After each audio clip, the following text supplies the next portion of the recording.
Terima kasih masih di Kompas Malam bersama saya Mario Sarong. Seorang pengemis memaksa meminta uang ke rumah warga di Parung, Depok, Jawa Barat.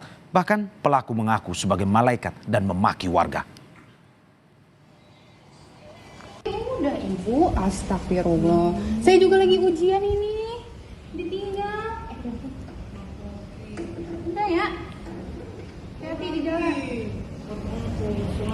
Dari rekaman video milik warga, seorang perempuan paruh baya terus memaksa meminta sejumlah uang di salah satu rumah warga di Parung, Depok.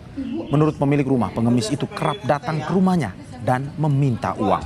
Jika permintaannya tidak dipenuhi, perempuan itu akan mengomeli pemilik rumah. Bahkan pelaku mengaku sebagai malaikat.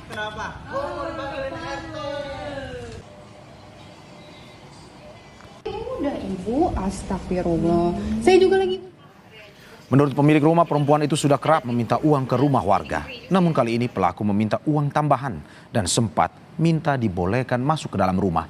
Tidak mendapatkan yang diminta, pelaku pun marah sambil mengaku sebagai malaikat saat hendak dilaporkan ke ketua RT. Pas aku keluar, aku bawa uang, terus aku tanya kenapa ibu, cari siapa. Tapi sebelumnya itu emang aku udah ketemu sama beliau, aku udah pernah menghadapi beliau lah. Posisi juga waktu itu aku cuma lagi berduaan di rumah sama kakakku yang perempuan. Dia juga ngomong, lu berdosa lu, gue ini malaikat gitu kan, gue balikin di rumah, gue rubuhin di rumah, gue terbalikin di rumah, segala macam lah, mengancam-mengancam. Sebelumnya, saudara, pada April lalu juga ada kasus serupa.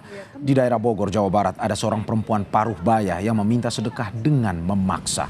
Pelaku kemudian ditangkap Satpol PP karena sudah meresahkan warga dan dibawa ke dinas sosial. Pelaku mengaku sudah 14 tahun hidup di jalanan dengan meminta sedekah. Gitu, disebut anak.